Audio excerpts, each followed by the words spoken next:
Hey everyone, I am back with Resist 35 Profiles of Ordinary People Who Rose Up Against Tyranny and Injustice by Veronica Chambers. And today's subject is the brilliant and amazing Rachel Carson. Rachel Carson. Some of you know who Rachel Carson is. I think you do. She said, one way to open your eyes is to ask yourself, what if I had never seen this before? What if I knew I would never see it again? Rachel Carson grew up on her family's farm in Pennsylvania near the Allegheny River. Near the Allegheny River. She published her first story when she was 10 years old. To her, the natural world, from the forest to the oceans and everywhere in between, was a palace of treasures just waiting to be discovered. When she was out exploring, she was always happy. When she leaned down and felt something as simple as a ladybug crawling on her arm, she felt like she was part of something. She said, quote, "Those who dwell among the beauties and mysteries of the earth are never alone or weary of life." In college, she fell in love with oceanography, the study of the seas. She studied at the famous Marine Biological Laboratory in Woods Hole, Massachusetts. Her first job was writing radio scripts for a show about the ocean called Romance Under the Waters. For Rachel Carson, her feeling for the ocean was a romance, a love affair she'd have her whole life. She became the second woman scientist hired at the U.S. Bureau of Fisheries. She was proud of the title that hung on her office door, Junior Aquatic Biologist. Rachel's love of nature and fascination with our planet continued throughout her life. In 1939, the U.S. Bureau of Fisheries became part of the newly created U.S. Fish and Wildlife Service. As an official there, Rachel started to study something she believed would do more harm than good to the plants and to the trees around us.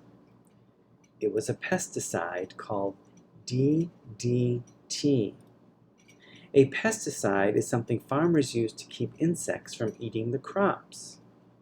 DDT was known as the insect bomb, in part because the recent atomic bombing of Hiroshima and Nagasaki were still fresh in the headlines. The idea was that DDT eradicated bugs the way an atomic bomb eradicated each of those cities. Rachel was one of the first people to say that DDT would hurt both human beings and animals, especially birds. She believed that DDT caused cancer, and she was right. In 1962, she published her groundbreaking book, Silent Spring. Rachel's book didn't just change the use of pesticides. It made the entire country look at how we were treating the earth, making her one of the first environmentalists of the modern age. The problem with environmentalism, of course, is that it can slow down or even stop the work of corporations that use the planet's natural resources for profit. Rachel's discovery about DDT could cost government agencies and big corporations millions of dollars. They would have to slow down, change the way they did business. They would have to take better care of the environment. The chemical companies went after Rachel Carson. They started a smear campaign against her, claiming she was a crazy woman scientist who didn't know what she was talking about. But when Rachel appeared on a CBS Reports television special, Americans were able to see that she was not, as critics claimed, a hysterical alarmist. The American people shifted their attention to the unregulated use of pesticides, and a short time later, a congressional review of pesticide dangers was ordered.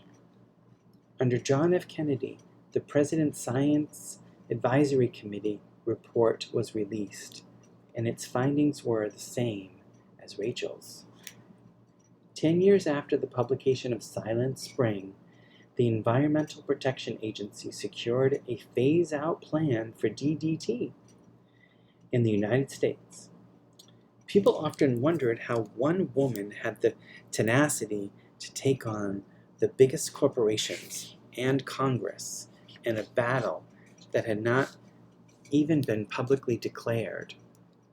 But her courage was not for herself. It was for the world, and that made all the difference. In comic books, cities have superheroes who fight the bad guys. The planet Earth had Rachel Carson. She inspired a legion of environmentalists to study the human toll on our earth and seas. And because of her, things were never the same.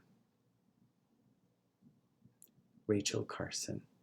Before Greta, there was Rachel. Earth is our home. When we fight for nature, we fight for ourselves. So true.